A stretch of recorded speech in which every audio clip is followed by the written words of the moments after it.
Olá, bem-vindo ao Rima da Mente. Hoje vamos conhecer um homem que, para enterrar sua dor, decidiu plantar um campo inteiro de flores. O que ele não esperava é que, ao semear seu luto, ele acabaria colhendo a esperança de toda uma comunidade. Esta é a emocionante história da promessa dos girassóis. Existem lutos que gritam, que se derramam em lágrimas e lamentos, que exigem a presença de outros para serem suportados. E existem lutos que se calam, lutos que se entranham na poeira, na rotina, na paisagem, transformando tudo ao redor em um espelho silencioso da ausência. O luto de Arthur era do segundo tipo, um luto mudo, seco que havia se instalado em sua vida como a poeira fina e avermelhada que cobria os móveis da casa, um testemunho diário do que não era mais limpo, do que não era mais cuidado, do que não era mais vivo. Aos 70 anos, Arthur era um homem de ombros curvados e poucas palavras, um guardião de memórias que ele mesmo se esforçava diligentemente por esquecer. Desde que Helena, sua esposa, sua companheira de 5 décadas de sol e de chuva partira, a pequena fazenda onde construíram a vida juntos perdera a cor, a alma, o som, o verde vibrante das plantações de milho e feijão, o colorido dos canteiros de flores que Helena cuidava com um carinho quase maternal. Tudo havia dado lugar a um campo vazio, de terra cinzenta, dura e batida, um vasto nada que se estendia até o horizonte. A rotina de Arthur era um relógio preciso e sem alegria, um mecanismo que ele mesmo programara para evitar o pensamento, para afogar o sentimento. Acordava antes do sol, movido por um hábito antigo, não por qualquer anseio pelo novo dia. O café, que antes era coado por Helena e tinha o cheiro de começo, de conversa, de afeto, agora era um pó solúvel misturado com água quente, uma bebida amarga e funcional, consumida em goles rápidos na cozinha silenciosa. Depois, sentava-se na cadeira de balanço na varanda, a mesma cadeira onde por anos eles viram juntos o sol nascer e se pôr, mas agora ele não olhava para o céu. Seus olhos se fixavam em um ponto indefinido do chão de madeira gasta, um olhar vazio que viajava para dentro, para um lugar que ele se recusava a visitar conscientemente.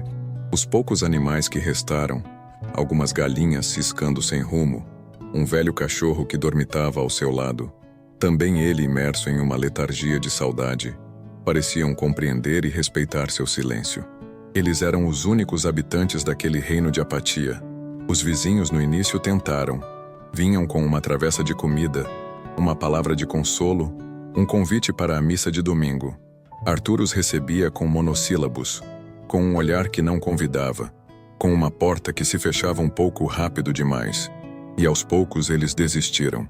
A dor de Arthur havia construído muralhas altas, intransponíveis, e ele parecia satisfeito em sua reclusão, protegido de novas conversas, de novas memórias, de qualquer coisa que pudesse perturbar ou questionar aquele luto estagnado que, por falta de outra palavra, ele aprendera a chamar de paz. Dentro da casa, o tempo também havia parado. No quarto, o lado de Helena na cama estava perfeitamente arrumado, intocado, como se ela tivesse apenas saído para uma breve viagem. Seu vestido florido favorito ainda pendia atrás da porta, um fantasma de cores em um ambiente de tons ocres. Arthur evitava entrar ali. Dormia em um pequeno quarto de hóspedes, um cômodo impessoal, sem história, sem cheiro dela. Na cozinha, sua xícara de louça com pequenas margaridas pintadas continuava no escorredor, acumulando poeira. Ele usava uma caneca de metal, fria e funcional. Cada objeto dela era uma armadilha, uma mina terrestre emocional pronta para explodir ao menor toque. E ele se movia pela casa com o cuidado de um soldado em campo minado, desviando-se de cada potencial gatilho, de cada lembrança que pudesse rachar a casca dura que construíra ao redor de si mesmo. Um dia, ao passar pela cerca da divisa, seu vizinho mais próximo, João, um homem de fala alta e coração bom, o chamou. Arthur, a terra está sentindo falta da mão de Helena, não está? Parece até que chora de saudade. A intenção era de solidariedade, um comentário simples de um homem do campo que entendia a linguagem da terra. Mas para Arthur, foi uma invasão. Ele apenas grunhiu em resposta, um som gutural, e virou as costas, apertando o passo em direção à segurança de sua varanda. Não queria que a terra chorasse. Não queria que nada sentisse. O silêncio e a ausência de sentimento eram seus únicos e frágeis escudos. Ele se sentia um fantasma em sua própria vida, um zelador de ruínas.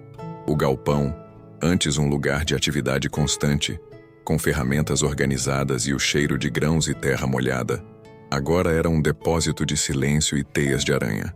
O trator estava coberto por uma lona, os sacos de adubo, petrificados pelo tempo. A enxada, a pá, todas as ferramentas que um dia foram extensões de suas mãos e das de Helena, agora descansavam cobertas por uma fina camada de poeira, como soldados aposentados de uma guerra há muito perdida.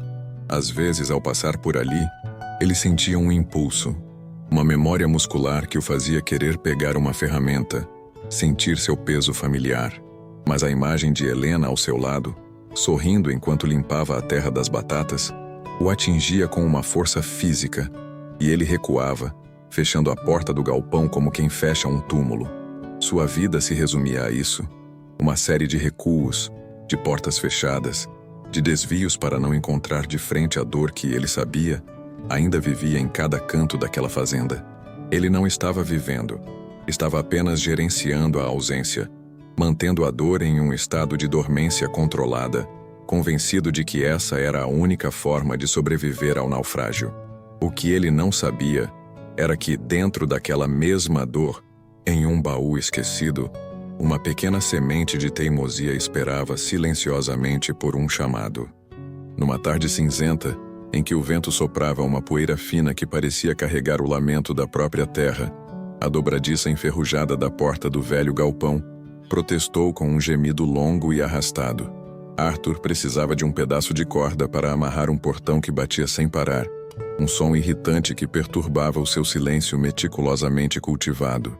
O galpão era o coração morto da fazenda, o lugar que ele mais evitava, um museu de ferramentas silenciosas e de uma vida de trabalho que agora parecia pertencer a outro homem. O cheiro de metal frio, de terra seca e de tempo parado invadiu seus pulmões. Ele se movia com cuidado entre os objetos cobertos por lonas, cada um fantasma de um dia de trabalho compartilhado. A luz que entrava por uma única e suja janela no teto iluminava partículas de poeira dançando no ar, como se fossem as únicas coisas vivas ali dentro. Foi então, ao remexer em um velho baú de madeira onde guardavam cordas e apetrechos antigos, que seus dedos calejados tocaram algo diferente, algo macio, um pequeno saco de tecido de algodão cru, fechado com uma fita desbotada. Ele o puxou para a luz.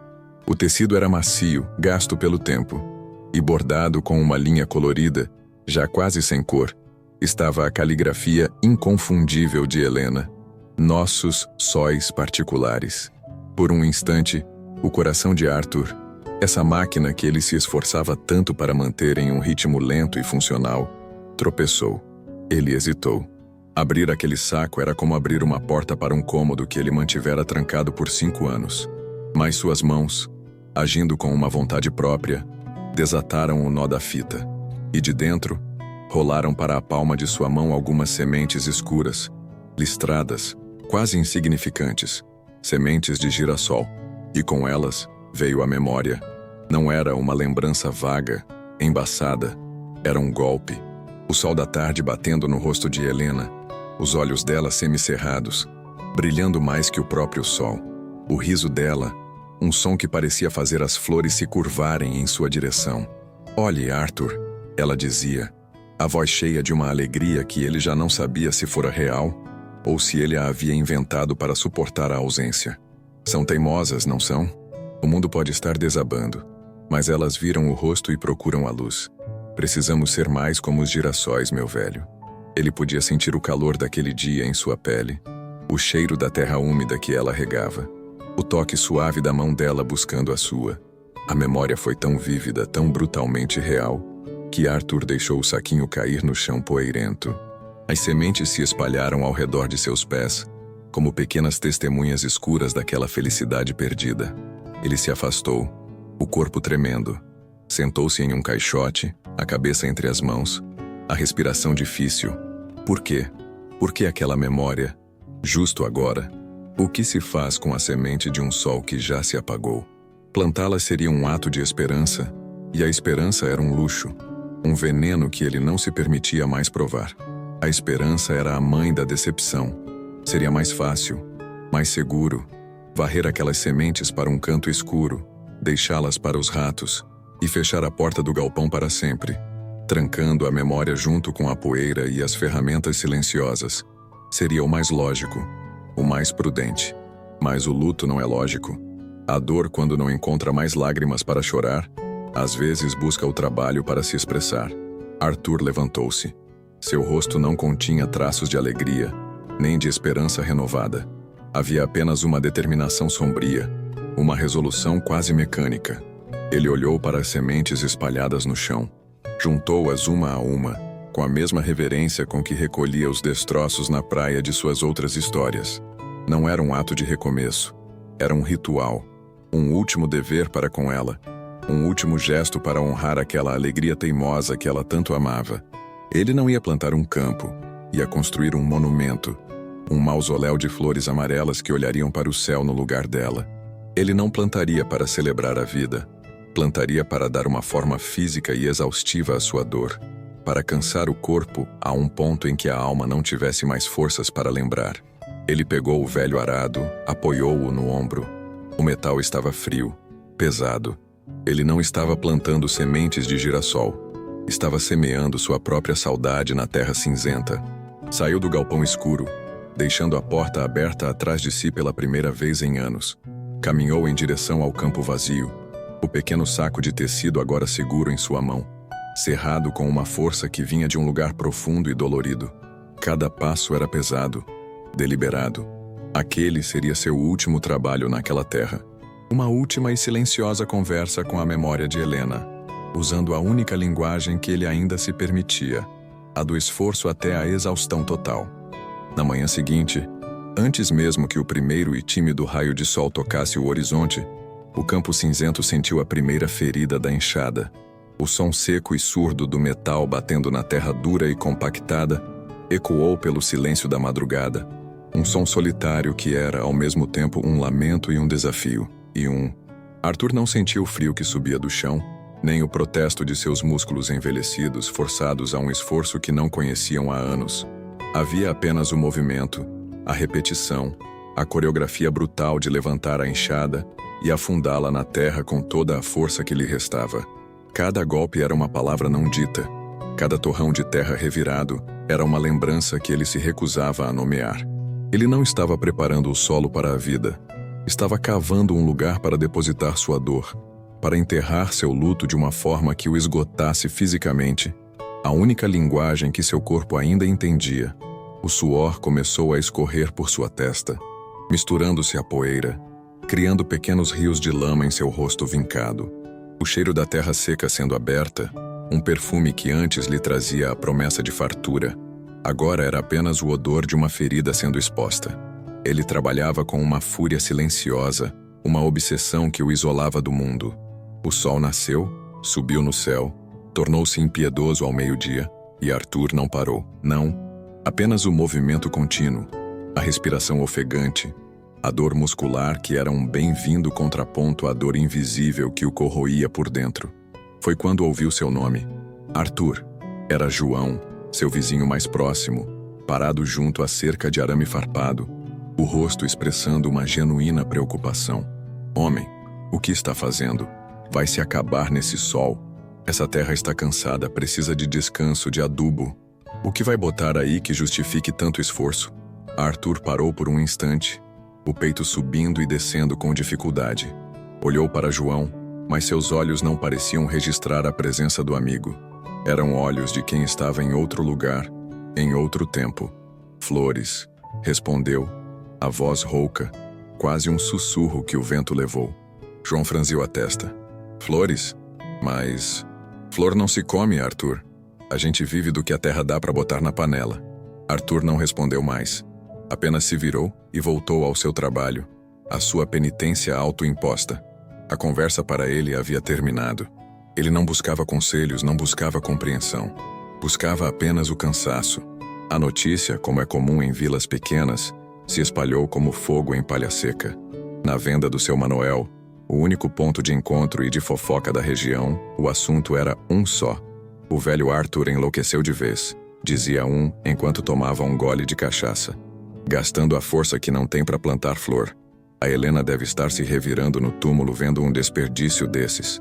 Outro, mais caridoso, ponderava: é a dor, coitado. Cada um lida como pode. Deixem o homem em paz com suas flores. Mas a maioria balançava a cabeça em desaprovação. Eram pessoas pragmáticas, forjadas na luta diária contra a seca e a escassez.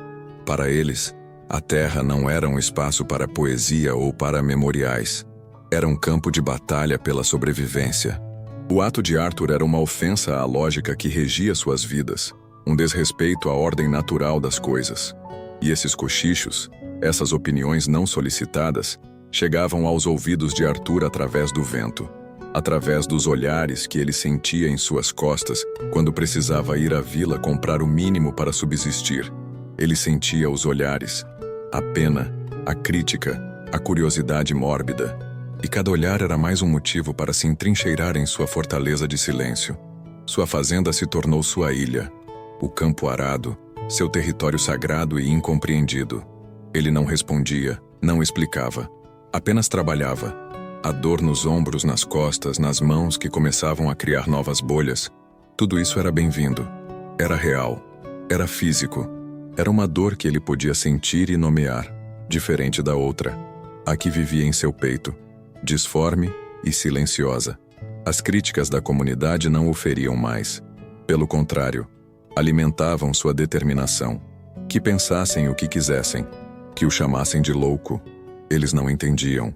Ninguém entendia. Esta não era uma plantação para o mundo. Era uma missa particular, um diálogo com um fantasma. E para isso ele não precisava da aprovação de ninguém. Precisava apenas da força de seus braços e da teimosia de sua saudade. O campo, antes cinzento, agora era uma vasta extensão de terra marrom escura, ferida, aberta, esperando. O campo, antes um vasto tapete de terra escura e ferida, agora estava semeado. Arthur completara a primeira etapa de seu ritual. Cada semente fora depositada na terra com a solenidade de quem acende uma vela por uma alma. Não havia oração, não havia prece por uma boa colheita. Havia apenas o gesto mecânico e exaustivo.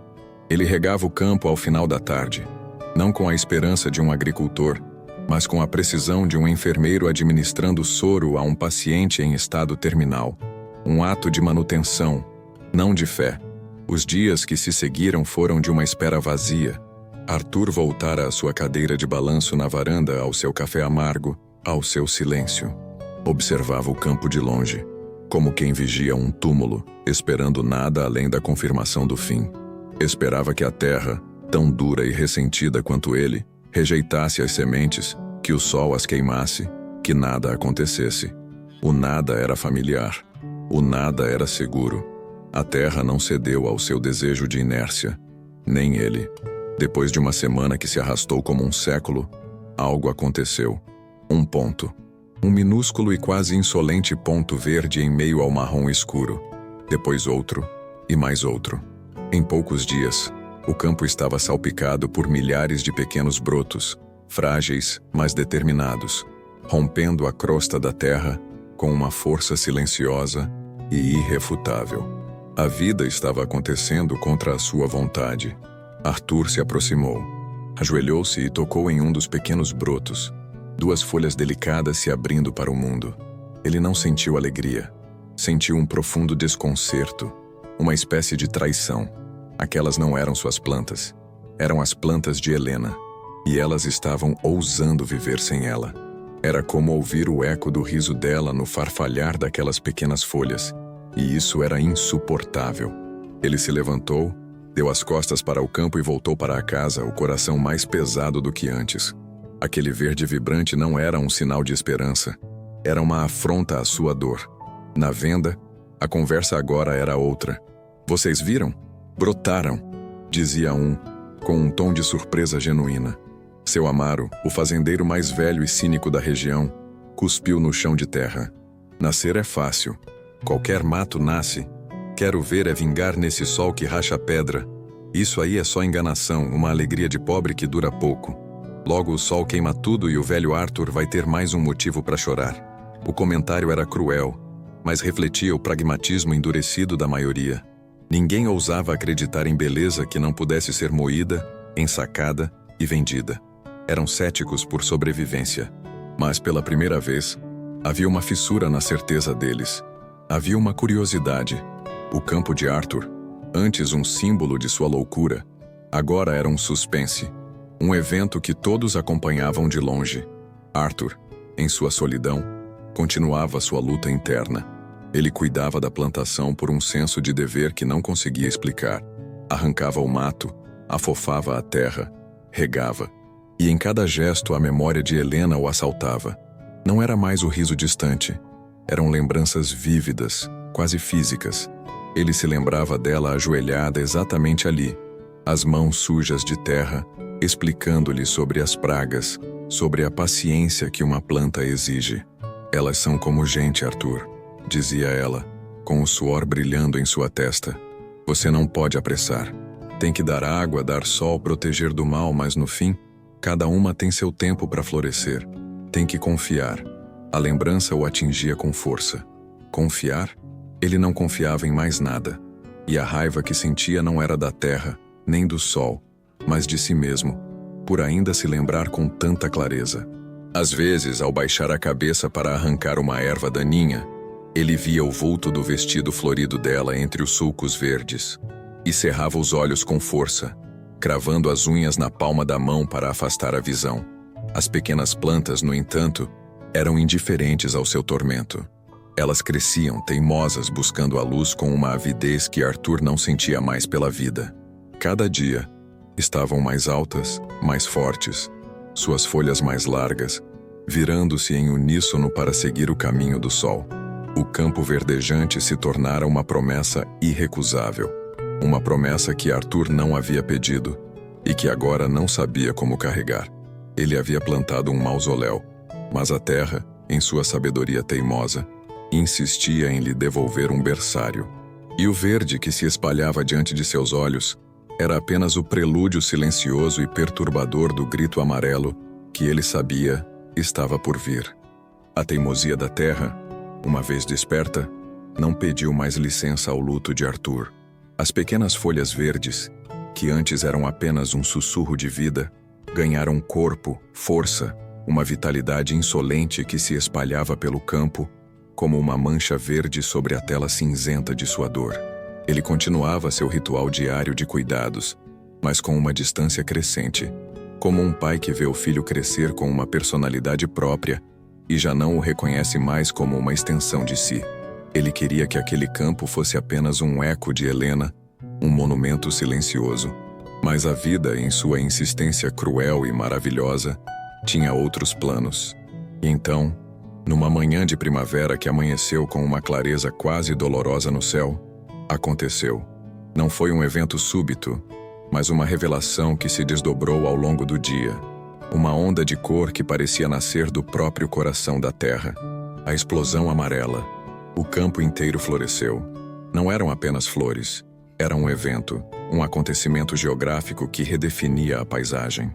Milhares, dezenas de milhares de girassóis abriram suas pétalas para o mundo, criando um oceano dourado, um mar de amarelo vibrante que ondulava com a brisa suave. Eram um exército de sóis em miniatura, todos de pé, eretos, virados em uma disciplina silenciosa e assombrosa para o mesmo ponto no céu, seguindo a trajetória da luz com uma devoção que beirava o sagrado. O ar, antes pesado com o cheiro de poeira e silêncio, agora zumbia com o trabalho incansável de milhares de abelhas, uma sinfonia da natureza que Arthur não pedia e não queria ouvir. Ele olhava para aquilo da segurança de sua varanda e não sentia paz. Sentia-se invadido, exposto. Seu luto privado, seu ritual íntimo e sombrio, havia se transformado em um espetáculo público, em uma atração turística. A dor que ele plantara com tanto esforço para ser apenas sua, agora era um cartão postal para o deleite de estranhos. A dualidade era torturante. A terra respondia com uma vida exuberante. Mas ele, seu cultivador, continuava a viver a morte por dentro. O amarelo vibrante das flores tornava o cinza de sua alma ainda mais pálido, mais desolador. Cada girassol com seu rosto aberto e descaradamente voltado para o sol era um lembrete da alegria de Helena, uma alegria que agora parecia zombar de sua reclusão. Como ela amaria ver aquilo! E a ausência desse amor compartilhado era uma nova camada de sofrimento. Ele não queria que o mundo visse seu luto florescer. Não queria que a dor dele fosse chamada de bonita. Era como se tivessem invadido seu santuário mais íntimo e o decorado para uma festa para a qual ele não fora convidado. Aquele campo era para ser um diálogo com ela. E agora, havia se tornado um monólogo barulhento para o mundo inteiro. A mudança não passou despercebida. A estrada de terra que margeava sua propriedade, antes percorrida apenas pelos veículos apressados dos moradores locais, começou a ter um novo ritmo. O primeiro foi um carro de cidade, que diminuiu a velocidade. O motorista e os passageiros com os rostos colados no vidro incrédulos. Depois outro parou no acostamento. Um casal desceu, apontando, a mulher tirando fotos com o celular. Em poucos dias o movimento se tornou constante. Ao final das tardes havia sempre 1 ou 2 carros parados, famílias inteiras observando o espetáculo do pôr do sol sobre o mar de girassóis. Arthur, de dentro de sua casa, observava pelas frestas da janela, sentindo-se um animal enjaulado em sua própria terra. Ele era agora o guardião de uma beleza que não sentia como sua. Na venda do seu Manuel, o tom das conversas também mudou. O cinismo deu lugar a uma admiração relutante. Até mesmo seu Amaro, o velho fazendeiro pragmático, foi visto coçando a cabeça, olhando na direção da fazenda de Arthur. Nunca vi coisa igual, admitiu ele a contragosto. Não dá para comer mais que a de encher os olhos, isso é. As mulheres da vila agora passavam mais devagar pela porteira de Arthur, não mais com olhares de pena, mas com uma curiosidade genuína.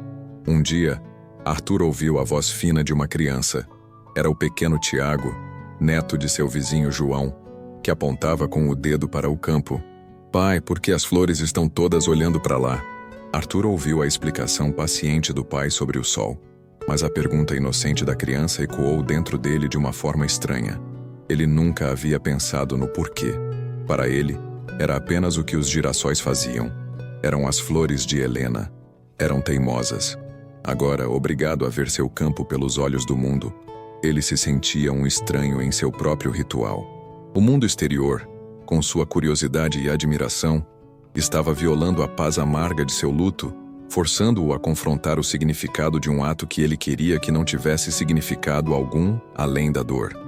Os dias se transformaram em um cerco silencioso. Arthur começou a manter as janelas da frente fechadas, mesmo nas tardes quentes em que o ar dentro de casa se tornava pesado e difícil de respirar. Não era o calor que o incomodava, era o som.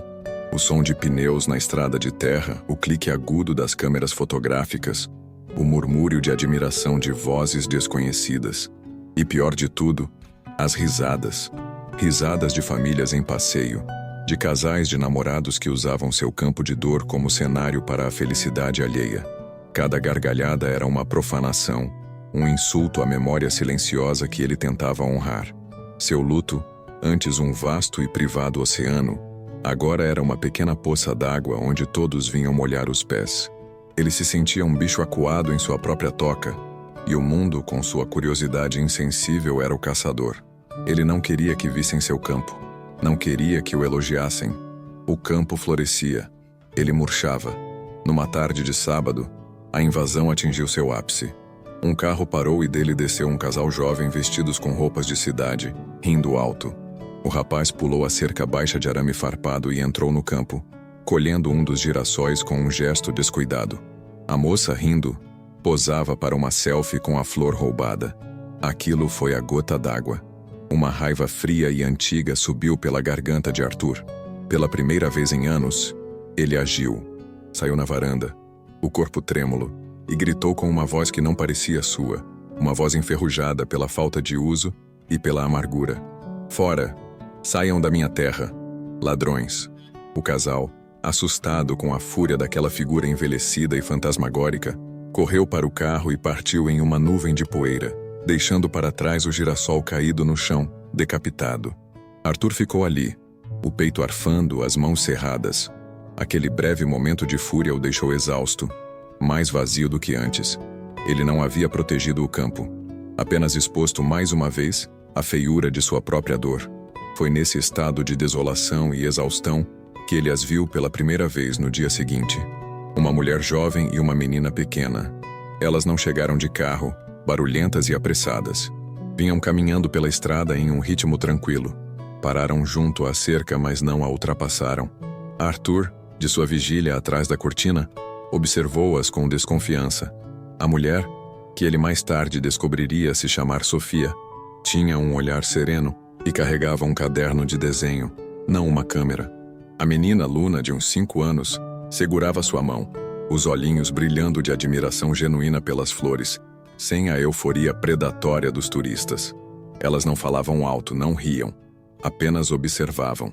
Sofia sentou-se na grama rala do acostamento e começou a desenhar em seu caderno. Luna, com a paciência das crianças, colhia pequenas pedrinhas do chão. Elas ficaram ali por quase 1 hora. Um silêncio respeitoso.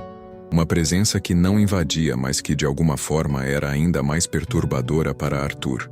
No dia seguinte elas voltaram. E no outro também. A mesma rotina. Chegavam no final da tarde quando a luz dourava os girassóis. Sentavam-se em silêncio. A mulher desenhava, a menina brincava.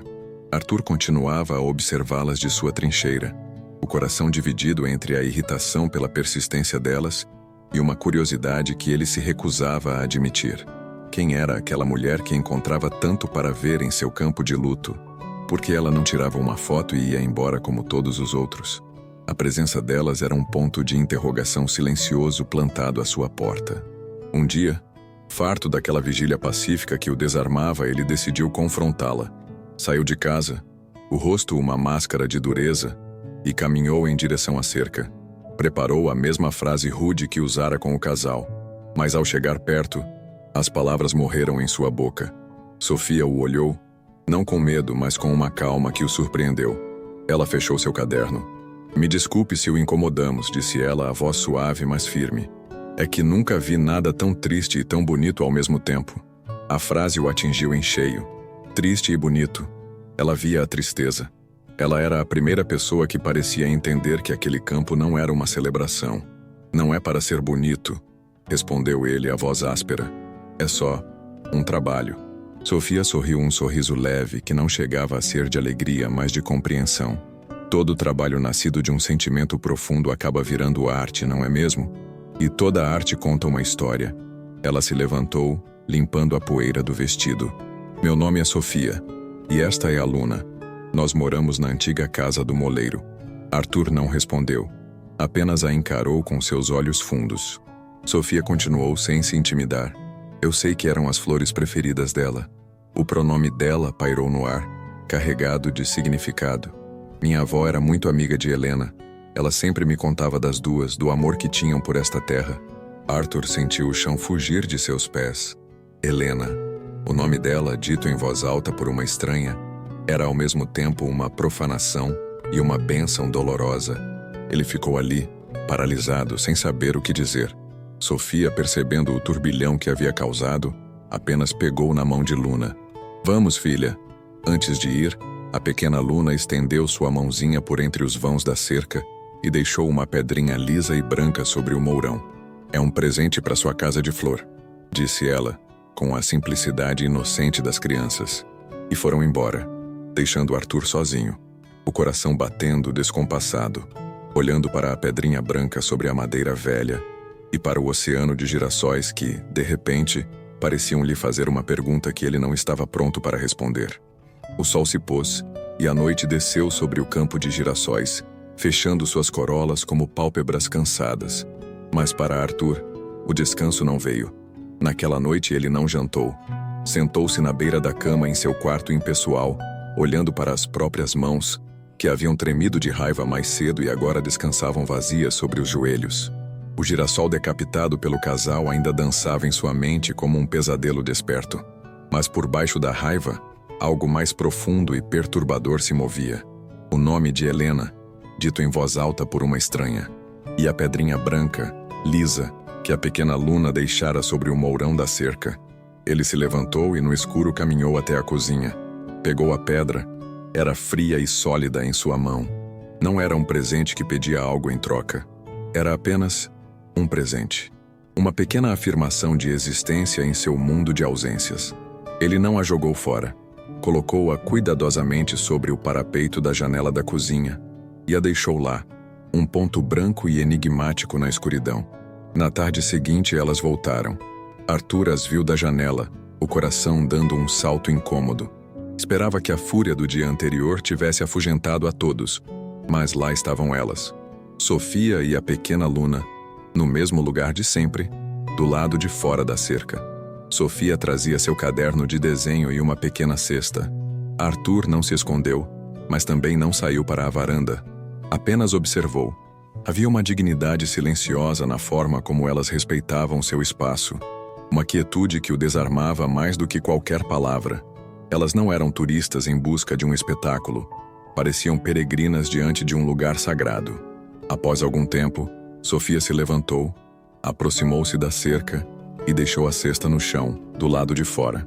Depois pegou a mão de Luna e as duas foram embora, caminhando lentamente pela estrada de terra. Arthur esperou. O sol começou a baixar, pintando o campo de girassóis com tons de fogo. Só então ele saiu. O ar estava fresco. O silêncio, preenchido apenas pelo zumbido dos últimos insetos do dia. Ele se aproximou da cerca com passos hesitantes. Dentro da cesta, um pequeno bolo de fubá ainda morno e uma garrafa térmica. Um bilhete simples dizia: "Um pouco de café para a tarde. Com afeto, Sofia e Luna." Ele levou a cesta para dentro. O cheiro do bolo e do café fresco invadiu sua cozinha silenciosa. Um aroma de normalidade, de vida, que ele não sentia há anos. Sentou-se à mesa e comeu um pedaço do bolo. O sabor era simples, caseiro, mas para ele era complexo. Cada migalha parecia carregar um questionamento. Por que aquela mulher insistia? O que ela queria dele? Ele não confiava em gentileza gratuita. A vida o ensinara que tudo tinha um preço. E, no entanto, a presença delas, e agora aquele bolo, não pareciam uma cobrança, mas uma oferta. Uma oferta que ele não sabia se merecia, ou se queria, aceitar. Nos dias que se seguiram, o ritual se repetiu. Sofia e Luna vinham ao entardecer. Sentavam-se, desenhavam, brincavam em silêncio. Às vezes, deixavam algo na cerca. Um ramo de alecrim, algumas frutas colhidas no caminho. Arthur continuava sua vigília interna, um espectador de sua própria vida. Mas algo havia mudado. Ele já não mantinha todas as janelas fechadas. E um dia, sem planejar, levou sua cadeira de balanço para a varanda novamente. Sentou-se ali, do outro lado da cerca, enquanto elas estavam lá. Nenhuma palavra foi trocada. Apenas o vasto campo de girassóis entre eles, testemunha de um diálogo mudo, um silêncio compartilhado. Foi numa dessas tardes que Sofia, ao vê-lo na varanda, se aproximou um pouco mais da cerca. "Sabe, Arthur", começou ela, a voz calma para não assustá-lo. "Minha avó me contou uma coisa sobre Helena." Arthur sentiu uma fisgada no peito. O nome, dito novamente com uma naturalidade que o desarmou. Seus dedos se fecharam lentamente sobre o braço da cadeira de balanço, as juntas ficando brancas como se ele precisasse se agarrar a alguma coisa para não ser levado pela onda da memória. Sofia continuou, sem perceber ou fingindo não perceber a reação dele. Ela disse que Helena acreditava que os girassóis não seguem apenas o sol. Eles guardam um pouco da luz dentro deles para os dias nublados. Arthur permaneceu em silêncio, mas a imagem que as palavras dela pintaram em sua mente foi de uma clareza dolorosa. Helena, sorrindo, dizendo algo parecido para ele, há uma vida inteira. Era uma lembrança que ele havia enterrado fundo.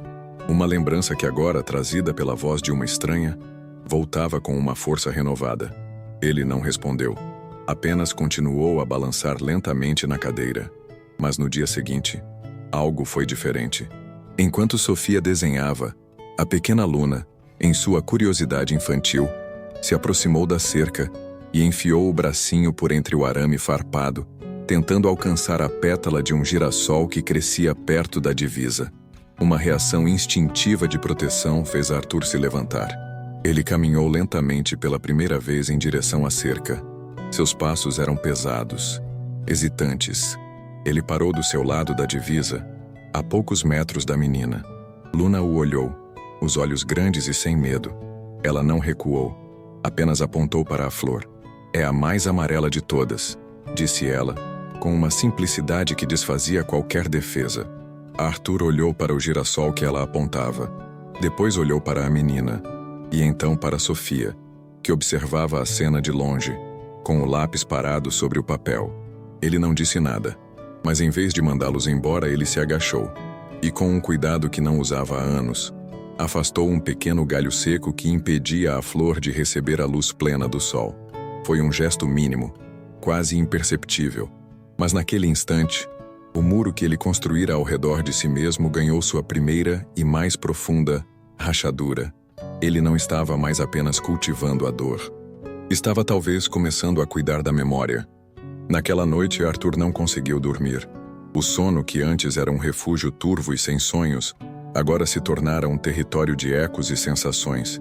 A imagem da pequena mão de Luna estendida por entre a cerca, a franqueza em seu olhar, a simplicidade de sua admiração pela flor mais amarela, tudo isso se misturava à memória da voz de Sofia, resgatando as palavras de Helena sobre os girassóis guardarem luz para os dias nublados. Ele se virou na cama, o corpo cansado, mas a mente, pela primeira vez em anos, estava inquieta de uma forma diferente. Não era a agitação da dor remoída, mas a perturbação do novo. A pedra branca que Luna lhe dera continuava no parapeito da janela da cozinha. Um pequeno ponto luminoso sob a luz da lua. Uma presença silenciosa que parecia questionar a imobilidade de sua vida. O silêncio da casa já não era de paz amarga. Era um silêncio expectante. Na manhã seguinte, um gesto quebrou a rotina de 5 anos.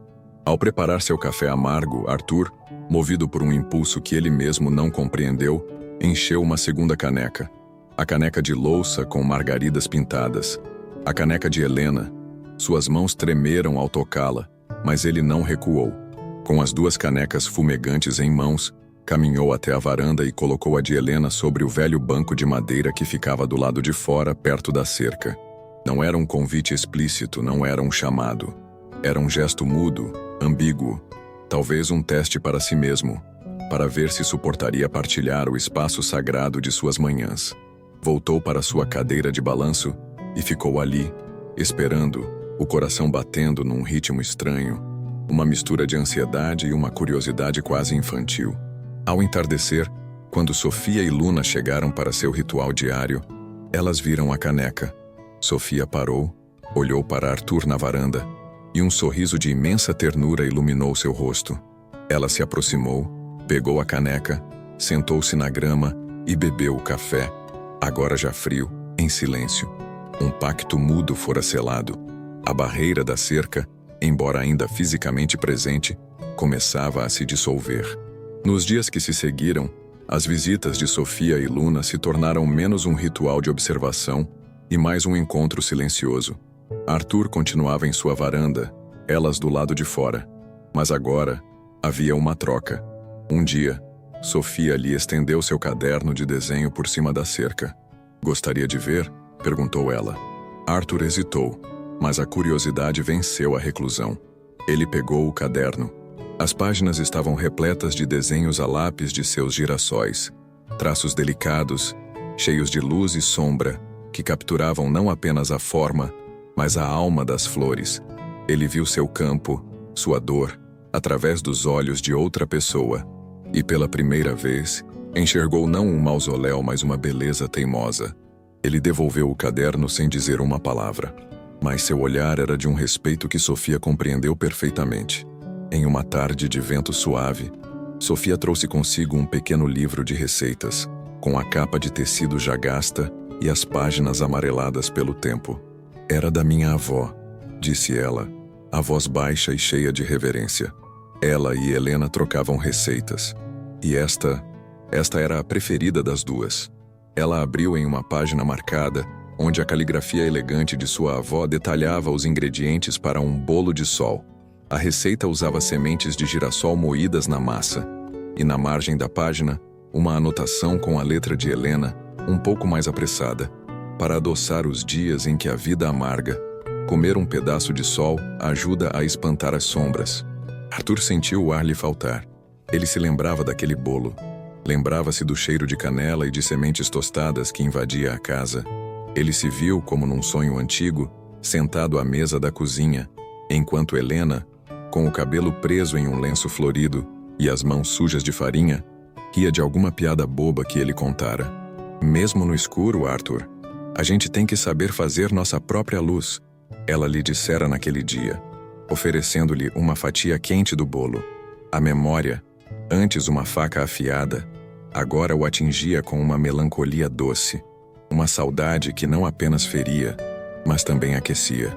Aquela revelação, aquele pedaço de papel com a sabedoria simples de Helena, mudou tudo. O luto de Arthur, antes um ato solitário de preservação da dor, começou a ganhar um novo contorno, o de homenagem, a de manter viva não a ausência dela, mas a sua essência, a sua luz. No dia seguinte, ele não ficou na varanda. Pegou uma pequena tesoura de poda que não usava há anos e caminhou em direção ao campo. Pela primeira vez, ele não entrou na plantação para trabalhar, para lutar contra a terra. Ele entrou como um visitante. Caminhou por entre as altas hastes dos girassóis, sentindo as folhas roçarem em seus braços, o zumbido das abelhas ao seu redor. Ele procurou pela flor que a pequena Luna havia lhe mostrado, a mais amarela de todas, e a encontrou altiva, a coroa de pétalas perfeitamente aberta, virada para o sol do meio-dia. Com um cuidado que ele não se lembrava de possuir, ele cortou o caule longo. Voltou para a cerca. Sofia e Luna o observavam, em silêncio. Sem dizer uma palavra, Arthur estendeu o grande girassol por cima do arame farpado e o entregou à menina. Luna pegou a flor, o rosto se abrindo em um sorriso tão radiante quanto o próprio girassol. Sofia, ao seu lado, tinha os olhos cheios de lágrimas. Arthur apenas assentiu com a cabeça e se virou, voltando para sua casa. O muro ainda estava ali, mas ele acabara de entregar a primeira pedra para que o mundo o ajudasse a derrubá-lo. O gesto de entregar a flor à Luna foi como o romper de uma represa antiga e frágil. Ao voltar para a solidão de sua casa, Arthur sentiu que algo dentro dele havia se deslocado de forma irrevogável. O silêncio que o acolheu não era mais o mesmo. Antes, era um silêncio pesado, cúmplice de sua dor, um casulo. Agora, era um silêncio preenchido por ecos. O riso imaginado da pequena menina segurando o girassol, a imagem dos olhos úmidos de Sofia, o som do nome de Helena flutuando no ar da tarde. Ele caminhou até a janela da cozinha e tocou a pedrinha branca que Luna lhe deixara dias antes. Fria, lisa, real. Um objeto sem passado, um presente puro. Olhou para fora. O campo de girassóis, seu monumento à ausência, agora parecia diferente. Não era mais apenas seu. Outros olhos o haviam visto. Outros corações o haviam sentido. E isso, de alguma forma, mudava tudo. Ele não era mais o único guardião daquela história. A cerca de arame farpado, antes uma fronteira que o isolava do mundo, agora parecia apenas o que era: uma divisa frágil, permeável à vida e à gentileza. Naquela noite, pela primeira vez em 5 anos, ele não sonhou com a tempestade que levou Helena. Sonhou com um campo de girassóis sob um céu limpo. Nos dias que se seguiram, uma nova rotina, tímida e sem palavras, começou a se estabelecer. Sofia e Luna continuaram suas visitas ao entardecer. Arthur, por sua vez, continuou a sentar-se na varanda.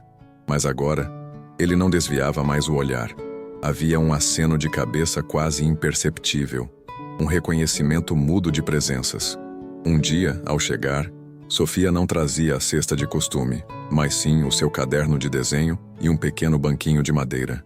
Arthur, disse ela, a voz suave atravessando o espaço entre eles. Gostaria de lhe mostrar uma coisa. Ele não respondeu, mas também não se levantou para entrar. Interpretando seu silêncio como uma permissão, ela abriu o caderno. Não eram apenas desenhos dos girassóis. Eram retratos. O rosto de seu amaro na venda com suas rugas de ceticismo. As crianças da vila correndo.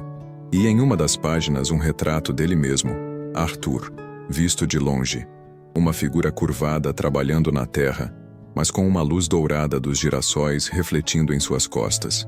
Ela havia capturado não a sua dor, mas a sua devoção. E, por fim, ela virou para a última página. Lá estava o desenho que fizera de Helena, baseado nas fotografias antigas que sua avó guardava com tanto carinho. Ela não era uma figura fantasmagórica, mas uma mulher sorridente, o cabelo preso num lenço, os olhos cheios de vida. Arthur se levantou e caminhou lentamente até a cerca. Olhou para o desenho de Helena por um longo tempo, a mão tremendo levemente ao se apoiar no mourão. Era ela, a Helena que ele tentava esquecer para não sofrer, mas que ao mesmo tempo se esforçava desesperadamente para não perder. Minha avó sempre disse, continuou Sofia com delicadeza, que Helena tinha um jeito especial de encontrar doçura nas coisas mais simples, que ela fazia um bolo com sementes de girassol para celebrar os dias difíceis e não apenas os dias felizes. Ela então lhe estendeu o pequeno livro de receitas que ele já vira antes, aberto na página amarelada do bolo de sol.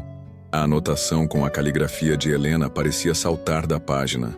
Para adoçar os dias em que a vida amarga, comer um pedaço de sol ajuda a espantar as sombras. Aquele era um convite, uma herança, um chamado para além do luto. Naquela noite, a casa de Arthur, antes um santuário do silêncio, encheu-se de sons esquecidos. O ranger da porta do armário da cozinha, a batida metálica de uma tigela, o som dos seus passos sobre o assoalho de madeira, agora não mais hesitantes, mas com um propósito. Ele reuniu os ingredientes. Faltava a farinha de trigo e um pouco de açúcar. No dia seguinte, pela primeira vez em anos, ele foi à venda do seu Manuel não apenas para comprar o essencial, mas para comprar ingredientes para uma receita, para um desejo. A viagem foi diferente. Os olhares dos vizinhos já não pareciam de pena ou de crítica, mas de uma curiosidade respeitosa. Alguns até o cumprimentaram com um aceno de cabeça, que ele, para sua própria surpresa, retribuiu. Ao voltar, começou o ritual. Abriu o livro de receitas sobre a mesa da cozinha. O cheiro de papel velho e de memórias invadiu o ar, e ele começou a preparar o bolo de sol. Suas mãos, acostumadas à brutalidade da enxada, agora se moviam com uma delicadeza redescoberta para medir a farinha, para moer as sementes de girassol que ele mesmo colhera. E a cada gesto, um flashback sensorial o transportava. Ele a viu, como num sonho antigo e vívido, ajoelhada na horta, o cabelo preso com um lenço florido, as mãos sujas de terra boa. Mesmo no escuro, Arthur, a voz dela ecoava em sua mente. Eles sabem que a luz volta. A gente só precisa esperar um pouquinho. Ele havia rido na época. Agora, a mesma frase queimava docemente dentro do peito. Ele não estava apenas seguindo uma receita. Estava conversando com ela, revivendo um momento de amor através de um ritual de farinha, açúcar e sementes. O cheiro do bolo assando no forno a lenha preencheu cada canto da casa, um perfume de canela, de sementes tostadas, de vida. Um aroma que não habitava aquelas paredes há 5 longos anos. Era um cheiro que expulsava a poeira, que afugentava os fantasmas. Quando o bolo ficou pronto, dourado e quente, Arthur o colocou sobre a mesa para esfriar. O sol da tarde entrava pela janela, iluminando a cena. Ele cortou uma fatia generosa, mas não a comeu. Pegou a pequena xícara com margaridas pintadas, a xícara de Helena, que acumulava poeira no escorredor, e a lavou com um cuidado infinito. Colocou a fatia de bolo no pequeno prato que fazia par com a xícara, e com uma solenidade que ele não sabia possuir, levou o prato até a varanda e o depositou sobre a mesinha de madeira ao lado da cadeira de balanço vazia de Helena. Era uma oferenda, uma homenagem, um gesto que dizia sem palavras que ele estava pronto não para esquecê-la, mas para celebrar a luz que ela lhe deixara. Naquela tarde, quando o sol começou a se derramar pelo horizonte em tons de cobre e mel, Sofia e Luna fizeram sua caminhada de costume. Passaram devagar pela cerca da fazenda de Arthur. Não chamaram, não acenaram.